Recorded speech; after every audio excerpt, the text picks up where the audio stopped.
Alors bonjour à toutes et à tous.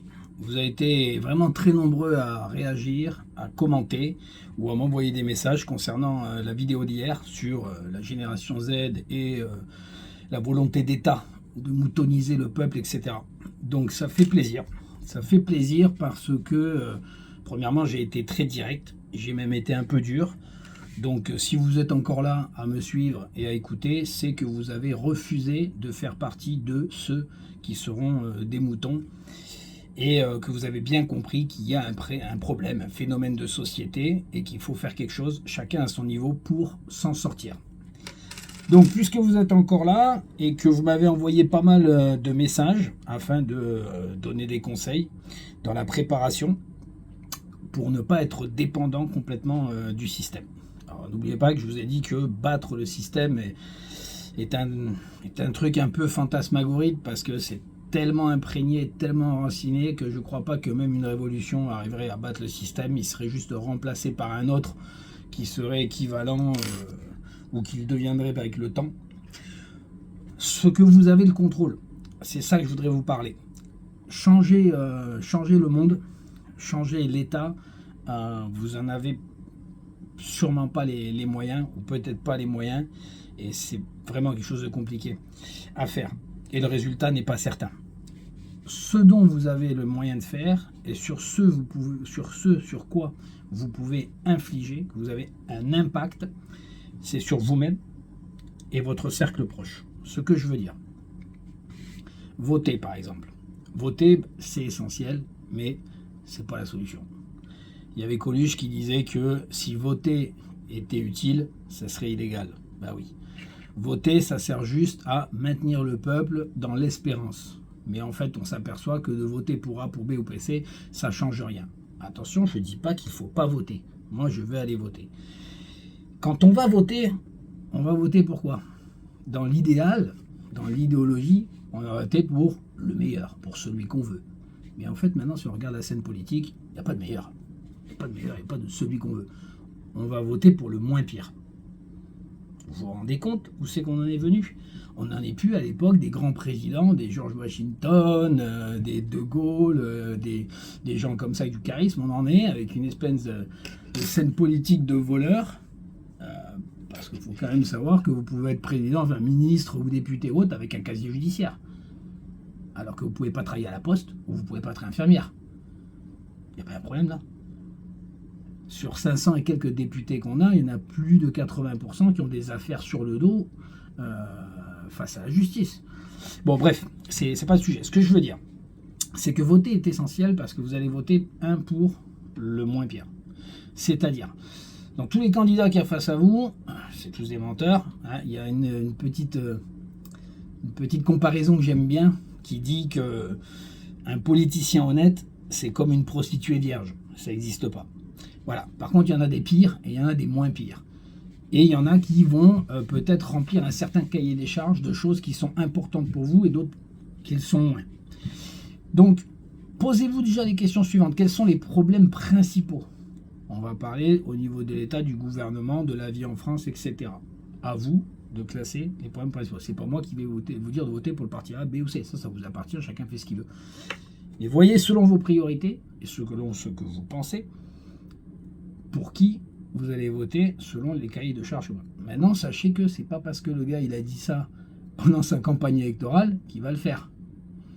Exemple, on a Macron qui a dit je ne taxerai pas plus les retraites, bim, 6 mois après il a taxé la retraite. Il a dit je ne toucherai pas au chômage, bim, là il est en train de toucher au chômage. Il a dit qu'il n'enlèverait jamais l'impôt sur la fortune, premier truc qu'il a fait, il a enlevé l'impôt sur la fortune. Pour lui c'est un spécialiste. Lui, je vous dis, là je vous dis entre vous, si vous votez pour lui, désabonnez-vous de ma chaîne. Si vous avez plus de place là, je ne comprends pas que vous avez une attitude de ne pas être un mouton et de voter pour un gars comme Macron. Pas possible. Même si n'oubliez pas que voter ne réglera pas le problème complètement. Il le réduira. Il va remplir, c'est-à-dire ça va s'améliorer sur certains points qui sont impératifs pour vous, mais ça ne remplira pas tout. Parce qu'à la fin, ils voleront quand même, etc. Donc il faut accepter ça. Voilà, bon, ceci dit, une fois que la politique, on met ça de côté. Avant de la mettre de côté, je vous conseillerais quand même de juste vous éduquer un petit peu, de vous intéresser à comment ça fonctionne, le gouvernement, les élections, les municipales, les présidentielles, les législatives, à quoi ça sert, qu'est-ce qu'on a, les députés, les ministres, à quoi ça sert, la base. Hein, il y a Sun Tzu qui disait dans l'art de la guerre, il faut connaître son ennemi. Hein, donc moi je vois le gouvernement, je ne le vois pas comme une aide, je le vois comme mon ennemi. Le gouvernement veut juste vous contrôler. Donc à vous de le connaître, de savoir comment il fonctionne. Et à choisir les personnes qui ont moins d'impact sur votre vie. N'oubliez pas que vous gérez toujours par rapport à votre vie et votre cercle. Voilà, donc ceci dit, politique de côté, maintenant on va vous parler de vous. Placez en priorité vous, votre personne et votre cercle proche, sur ce sur quoi vous avez un impact direct. Voter n'a pas un impact direct sur votre situation. Vous levez le matin, aller faire une formation pour avoir un travail, un emploi meilleur que ce que vous avez actuellement, a un impact direct sur votre vie. Meilleur salaire, meilleures conditions de travail, etc. Donc, réfléchissez bien à ce que vous voulez faire, établissez un plan d'action et chaque jour, œuvrez à 1. Être meilleur que la veille, peu importe à quel niveau vous êtes monté. Ça peut être physique, la veille vous avez fait 10 pompes, demain vous en faisiez 15, vous êtes meilleur. Ça peut être intellectuel, avant vous lisiez 3 pages de livres, maintenant vous en avez lisé 10 tous les soirs, vous êtes meilleur. C'est une évolution constante. Chaque jour, éduquez-vous, cultivez-vous, entretenez-vous physiquement, fixez-vous des petits objectifs. N'allez pas vous mettre des objectifs trop hauts parce que vous ne les atteindrez pas et après ça va vous frustrer. Que si vous mettez une série de petits objectifs et que vous les remplissez, que tous les jours vous montez, ça va très vite. Exemple, on apprend une langue étrangère. Je me dis, chaque jour j'apprends un mot. Vous allez me dire, ah, mais c'est nul un mot, moi je vais en apprendre 10, etc. Ouais, tu vas en apprendre 10, tu vas le faire 2 fois, ça va te saouler, tu vas arrêter. Alors que si un mot c'est facile, tu vas le faire, tu vas t'y tenir. Un mot c'est 30 mots par mois. 365 mots à la fin d'une année. Ça va super vite. Sachez qu'à la Légion étrangère, nous, quand tous les étrangers se joignent à la Légion étrangère, en 4 mois, ils apprennent 500 ou 800 mots. Et ils parlent. Je peux vous dire qu'ils parlent français parce que je ne me rappelle pas avoir de difficulté de communiquer avec mes collègues. Donc, fixez-vous des petits objectifs, tels qu'ils soient. Mais de ces objectifs, ce que je vous demande, c'est qu'ils sont amenés à vous améliorer. Que chaque jour, ça vous amène un peu plus haut. Autre chose, retrouvez des valeurs. Revenez sur des valeurs. Par exemple, garçons ou des filles, ça passe par le langage. Je vois de plus en plus de jeunes autour de moi, je vois même à l'école avec ma fille, qui parlent comme des racailles du 9-3. Les wesh wesh, zinzin, le yo, le sang, machin. C'est comme ça qu'on parle français. N'oubliez pas que les gens disent oui, mais ils jugent par les apparences. Oui, l'être humain juge par les apparences. C'est triste, mais c'est comme ça. Sur n'importe quel pays. Moi, j'ai voyagé dans tous les pays du monde. Les gens jugent sur votre apparence. Donc, il faut jouer de ça. Il faut jouer de ça. C'est-à-dire qu'il ne faut pas se dire oh, moi je m'en fous, je suis qui je suis, on verra comment je suis bien à l'intérieur de moi. Non, c'est ça va. Adaptez votre conversation à la personne que vous parlez ensemble, en face. Moi, j'ai pas le même discours avec vous que j'ai avec mes hommes ou que j'ai avec mes patrons. Quand je parle à mes boss à Washington, que je fais compte rendu, que je viens des conférences où j'ai réunion avec le chef d'état-major des armées, je ne parle pas de la même façon. Je m'adapte. Mais entraînez-vous à avoir un vocabulaire varié, un langage correct, surtout quand vous parlez avec des adultes, avec les membres de la famille, etc. etc. Après, à l'école, avec les jeunes de votre âge, vous pouvez vous relâcher. Mais ne tombez pas dans le piège de parler comme les racailles. En plus aussi, je vais vous dire pourquoi c'est venu. Moi, je le sais parce que ça m'est arrivé. Quand j'étais plus jeune, quand mon père était gendarme, il a été muté d'une caserne à une autre, et dans la deuxième caserne où il arrive, le seul collège qu'il y a, en plein dans une zone de racaille complet, dans une zone super difficile de quartier, où j'étais le seul petit blanc dans la classe, tout le monde parlait wesh, wesh, comme des racailles. Et en fait, par réflexe, c'est un réflexe normal, c'est encore un rapport prédateur-proie, c'est un réflexe normal pour s'insérer dans ce nouveau milieu. J'avais 10 ans, hein, petit à petit, je commençais à parler comme eux. À parler comme des racailles. C'était sûrement pour me faire accepter, pour faire partie du groupe. Ouais, mon père s'en a aperçu. Bon, heureusement que dans ce cas, ça n'a pas duré longtemps, parce que j'ai eu plein de problèmes justement de bagarres, etc. Parce que c'était très très compliqué. Mon père a eu la brillante idée de me sortir de ce collège et de me mettre dans le privé. Alors, collège privé catholique, alors que je ne suis pas croyant, rien du tout, hein, mon père non plus, mais avec des règles, ça a tout changé. Mes notes, super augmenté. J'ai eu une enfance normale, j'avais des collègues de classe normaux, je reparlais normalement et je m'intéressais à des choses normales. Et j'avais laissé de côté tout ce dialecte que j'avais acquis quand j'étais dans cette classe merdique. C'est pour vous dire que c'est un réflexe normal de société. Là, tous les jeunes maintenant, vous parlez un peu comme les wesh-wesh parce que tout le monde a un peu la pression des racailles. Quand vous voyez des racailles, on a peur des racailles et tout. Donc on se dit, si on parle comme eux, qu'on fait comme eux, ils vont nous prendre pour des gens comme eux, donc ils vont me laisser tranquille. Non, ça n'a rien à voir. Pas les racailles, les mecs qui veulent des racailles, ils n'en ont rien à foutre, ils veulent juste vendre du shit, voler des téléphones et mettre des baffes à des gens pour faire des vidéos pour les mettre sur internet. Donc si vous êtes en train de me suivre sur une chaîne, c'est que vous n'êtes pas comme ça. Voilà, vous n'êtes pas comme ça. Donc ne parlez pas comme eux en pensant que non, affirmez-vous. Ayez un comportement de futur, vous êtes des futurs adultes, vous êtes déjà des adultes, des attitudes de bonhomme pour les garçons et de femmes pour les filles. Alors déjà qu'un garçon c'est pas beau, mais quand une nana de 18, 19, 20 ans, 21 ans, elle parle comme une racaille de cité, qu'est-ce que c'est laid, mais qu'est-ce que c'est pas beau. Bon voilà, donc je sais que donc faites attention à ces petites choses, pensez que le monde juge, donc si les apparences comptent, malheureusement, vous n'y couperez pas. Donc faites attention à ça, faites attention à votre tenue vestimentaire selon l'endroit où vous allez. Bien sûr, on va à la plage, machin, on est cool, à la campagne, on n'est pas habillé pareil. Maintenant, s'il faut savoir, moi je peux porter un costume avec cravate, comme je peux porter short débardeur ou une tenue de combat. Je m'adapte, je suis flexible, je suis bien dans n'importe quel. Je sais manger dans un restaurant gastronomique avec toutes les cuillères et les fourchettes différentes et les 4 verres devant pour moi, ou manger dans un fast-food ou quelque chose. Donc ça s'apprend tout ça. Ça s'apprend. Mais pensez à votre apparence, pensez à votre attitude. Voilà.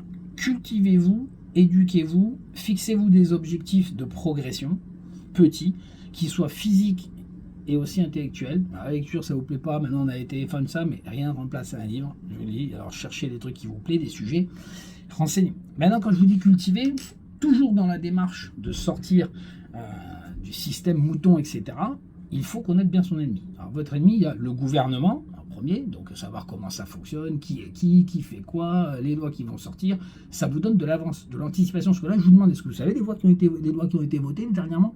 Eh bien non, et comparé à mon âge, je ne les suis pas. Mais vous ne savez sûrement pas. Bon, ça c'est encore... Il y a une loi qui a été votée, comme quoi maintenant on peut réquisitionner n'importe quel homme, citoyen, pour aller combattre au front si demain il y a la guerre avec la Russie.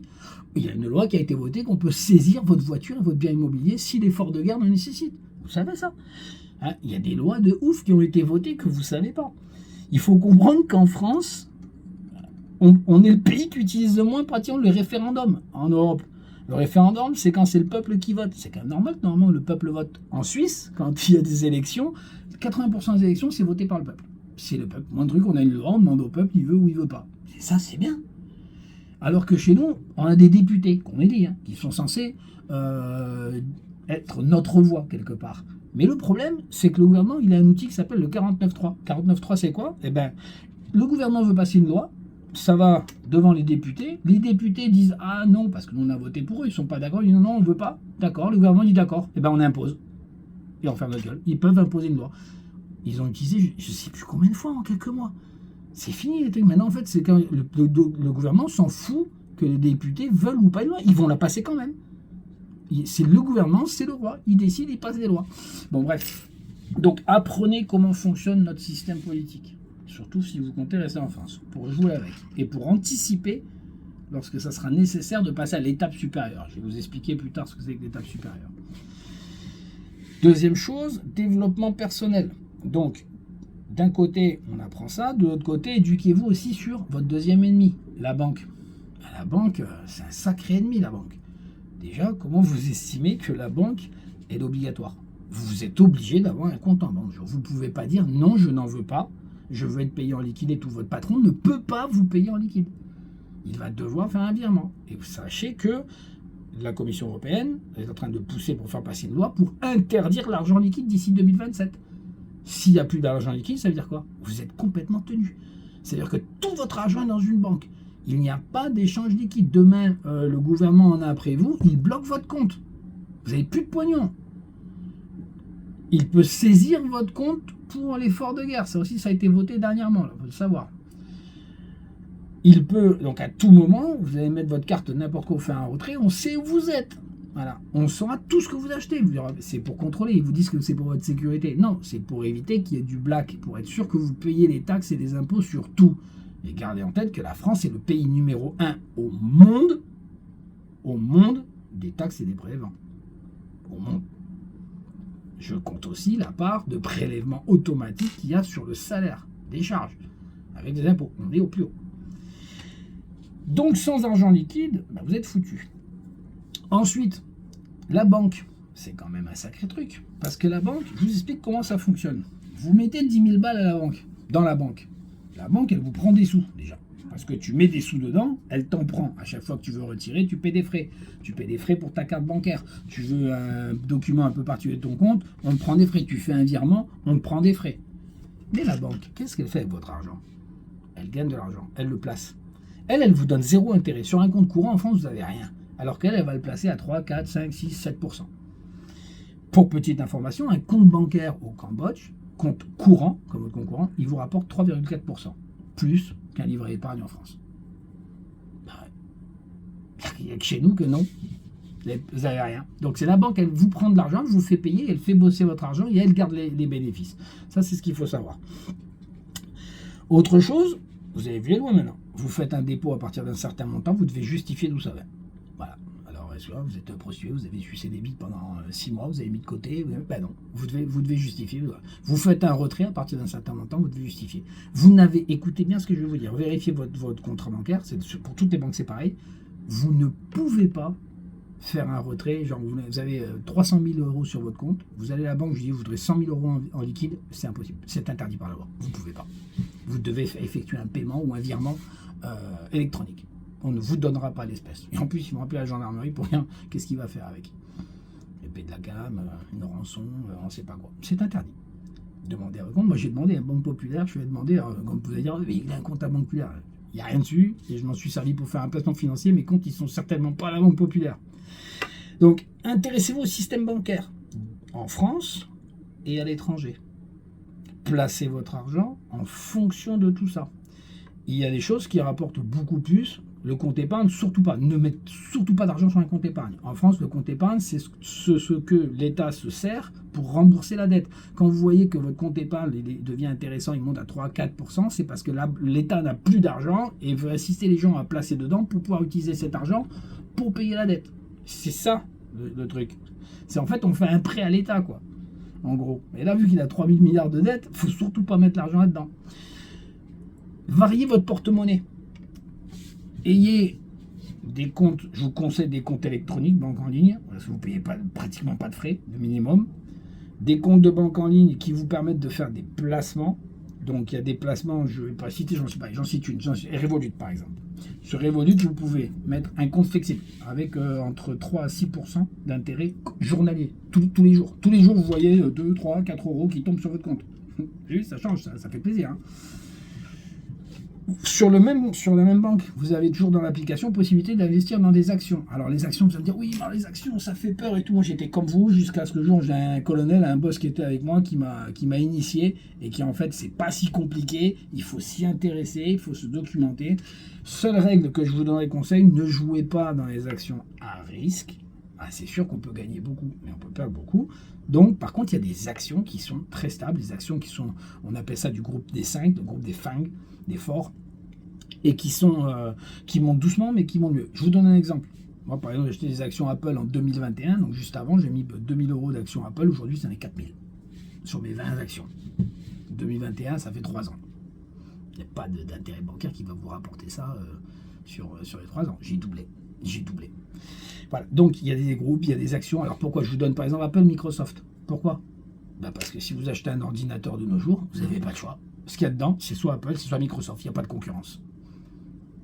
Tous les ordinateurs qu'on a, ordinateur ou Macintosh, à l'intérieur, le processeur, ça va être Apple ou Microsoft.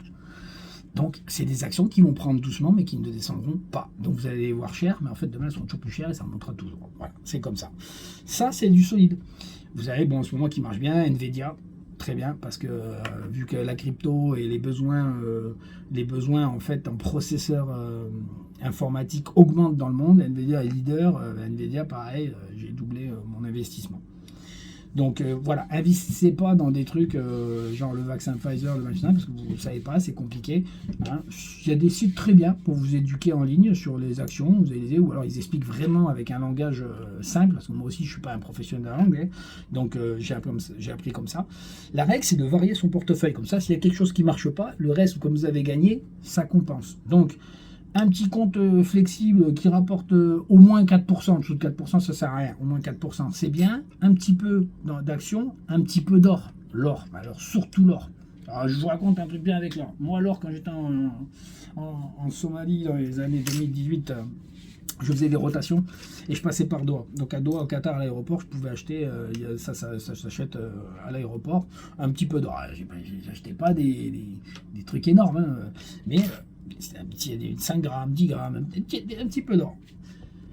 Sachez que du moment mon père m'a laissé quelques pièces de Napoléon qu'il a acheté en 2018, 200 euros, 20 francs, elles valent 396 euros là, la semaine dernière, 2018. Pas longtemps. Alors l'or, ça va vous servir à quoi? C'est pas quelque chose qu'il faut voir comme un investissement que vous allez utiliser tout le temps. L'or, c'est votre sécurité. L'or, vous investissez un peu dedans. De façon, moi je pense qu'il vous faut arriver à terme d'avoir un petit 10 000, 10 15 000 en or. À terme, c'est-à-dire sur pas mal d'années. Pourquoi? Ça, c'est votre sécurité, la sécurité de votre famille, la sécurité de votre descendance. Je vous explique. Demain, la société collapse. La banque s'effondre, c'est déjà arrivé, hein, Venezuela, la Grèce, hein, les gens ils arrivent demain à la banque, il n'y a plus rien, et ça arrive en 24 heures. Hein. Donc, tout l'argent numérique disparaît, vous n'avez plus rien, il vous reste ça. Avec l'or, vous allez dans le pays voisin, où tout va bien, vous changez votre or dans la devise du pays où tout va bien, et vous recommencez. Avec 10 000 ou 15 000, vous pouvez louer un petit appartement, y mettre 3 meubles, vous pourrez même ameubler, acheter une petite voiture de merde, et trouver un travail, et reprendre une vie. Ça vous permet d'avoir 6 mois de roulement devant vous. Si vous ne les avez pas, vous êtes dans la merde. Et si vous ne les avez pas utilisés dans votre vie parce que tout s'est bien passé, vous n'avez pas eu besoin, tant mieux. Vous le passez à vos enfants capitalisent dessus, et s'il y a un problème, c'est là. C'est la sécurité de la famille, ça. Donc, petit à petit, achetez un petit peu d'or, gardez de l'autre côté de l'or physique. Pas numérique où on investit, parce que là, vous le voulez avoir dans la main. Vous voulez que si la banque se casse la gueule, avoir cet or. Donc, voilà, à peu près on dit 15% de son portefeuille d'avoir un peu en or. Ça se fait sur le long terme, mais faites-le. Après, crypto. C'est la crypto, super risqué, machin, ça. Oui, bien sûr. Ne mettez pas tout. Mettez 10% de votre capital dedans.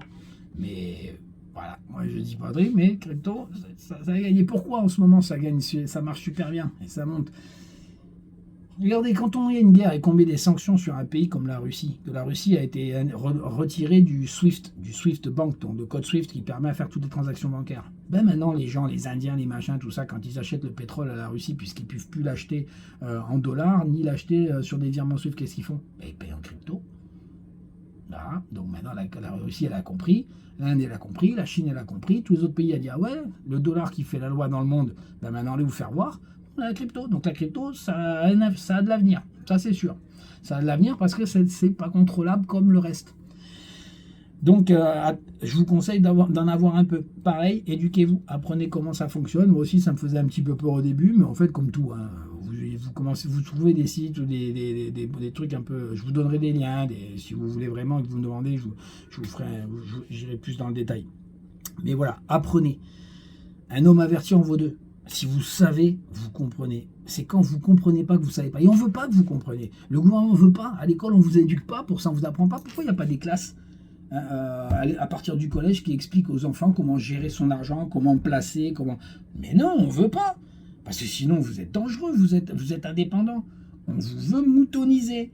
Qui a peur, qui met bien son argent à la banque à côté de la maison, qui fait du livret épargne A, comme ça fait de l'argent pour l'État, et que vous comprenez rien. Ils veulent surtout pas que vous soyez des électrons libres, que vous investissez. Mais vous croyez qu'eux, ils font quoi? Vous croyez quand même pas que les gens au gouvernement, les Macron de ça machin, ils ont des livrets épargne?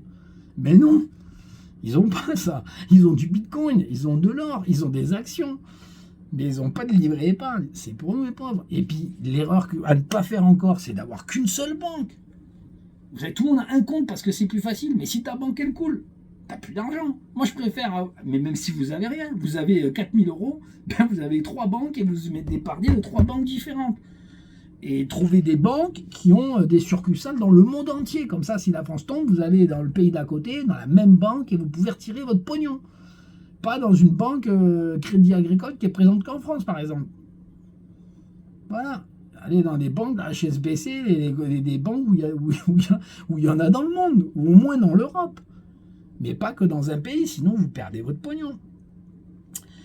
Voilà, donc, dans le développement personnel, donc si je résume bien, éduquez-vous, cultivez-vous, physiquement, affûtez-vous, entraînez-vous, parce qu'on pourrait en parler encore, c'est un gros sujet, mais les produits qu'on consomme de nos jours, surtout les produits transformés, sont pleins de merde, de perturbateurs endocriniens, de trucs qui sont faits aussi toujours dans un but, parce que c'est les mêmes personnes qui ont les licences sur ces produits, qui ont les licences sur les traitements pour traiter le cancer, etc. Hein, donc, on va parler sur de Bayer, etc. Donc, essayez de manger sain, de manger des produits en circuit court, de manger des produits bio si possible. Je sais que c'est pas de tous les budgets, surtout pour les étudiants, c'est compliqué, mais essayez dans la mesure du possible, ou dès que vous le pourrez, faites-le. Entraînez-vous. Alors le ping-pong machin c'est bien, mais c'est un loisir, le ping-pong c'est pas un sport, hein. Donc moi ce que je vous dis c'est que là, même femmes, filles, hommes et garçons, faites un sport de défense, faites un sport de combat, parce que ce qui vous attend dans le futur, surtout si vous restez en France, c'est pas chouette, du tout, et il va falloir se défendre. Vous défendre vos proches. Voilà. Les derniers trucs, dernier point que je pourrais vous dire en conseil comme ça, parce que là j'ai dégrossi. Après, si ça vous intéresse d'aller dans le détail, je prendrai qu'un sujet et j'irai vraiment dans le détail du sujet, vous donnerai des conseils sur ça. Là, je fais un petit truc un peu général. Le dernier point que je veux vous dire, c'est que vous n'êtes pas des arbres. Alors quand je veux dire que vous n'êtes pas des arbres, c'est que si demain la France ça ne va plus, cassez-vous. N'attendez pas. Ça tombe, il faut être prêt, il ne faut pas se dire, il ne faut pas avoir la peur de l'inconnu. Moi j'ai habité 10 ans au Vietnam, 10 ans au Cambodge, je suis allé dans plein de pays dans le monde. En fait, partir, c'est super simple. C'est la première fois que ça paraît compliqué, mais en fait, non, l'homme est bien fait, on s'adapte partout. Donc, commencez à réfléchir, à vous dire où j'irai si la France, ça devient vraiment la merde. Peut-être que vous avez de la famille à l'étranger. Allez leur rendre visite, vous allez demander leur comment c'est leur pays, etc. Renseignez-vous, Internet, etc. De voir un peu les pays d'Europe les mieux pour vivre en ce moment, par exemple la Suisse, etc. Les pays dans le monde, parce que là on vous parle de crise, de machin, c'est dur et tout. Moi j'habite en Asie, j'ai encore toute ma famille en Asie, il n'y a pas de crise au Vietnam, au Cambodge, c'est le grand boom. Ça explose, tout le monde travaille, gagne du pognon, c'est dingue. C'est que chez nous, moi quand je au Cambodge ou au Vietnam, je veux un rendez-vous dentiste, les yeux, un IRM, c'est sans rendez-vous. Tu vas à l'hôpital, tu dis je veux un IRM, est-ce que vous voulez un café? On te sert un café et après tu vas faire ton IRM.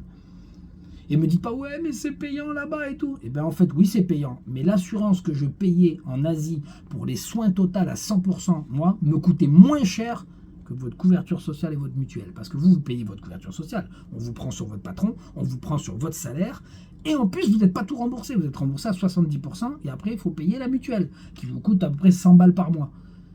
Et ben moi, pour 150 balles par mois, j'avais l'assurance complète. Mais en fait, c'est moins cher que quand je mets bout à bout la part de sécurité sociale et la part mutuelle. Et j'étais remboursé 100%. Et les soins sont à des années-lumière. Quand vous allez chez le dentiste, c'est un dentiste avec 4 nanas super mignonnes comme assistantes, cabinet tout nickel, docteur japonais, coréen. On est à la rue. Malheureusement, on n'était pas comme ça avant. Donc voilà, bon, ça fait déjà pas mal, assez long pour une vidéo. Vous pouvez la regarder plusieurs fois, je vais la mettre sur la page YouTube, comme C4 Pyrénées Aventure, comme ça elle sera là, vous pouvez la regarder en plusieurs fois. Je vais essayer de la poster là sur Insta, on va voir si ça passe. Hein. Pour ceux qui se demandent encore, qui se disent mais ouais mais comment ils nous donnent des conseils basés sur quoi, etc. Allez voir mon interview qui a été faite par Kegrea sur la chaîne YouTube, comme ça vous verrez un peu plus mon passé, mon parcours. Pourquoi? J'ai de l'expérience, parce que j'ai beaucoup voyagé, j'ai un métier qui est particulier, j'en ai fait beaucoup des métiers, et j'ai surtout vu commencer le monde autour. Donc voilà, ça donne du recul. Voilà, et encore une fois, si vous êtes toujours en train de me suivre, c'est que vous ne faites pas partie de ceux qui ont accepté d'être des moutons. Donc déjà, je vous dis bravo pour cette ouverture d'esprit. Et vous inquiétez pas, avec de la préparation et un peu de volonté, vous pouvez sortir du lot et être en haut de la chaîne alimentaire, pas en bas. Être en haut avec les prédateurs et pas avec les proies. Allez, bonne soirée à tout le monde.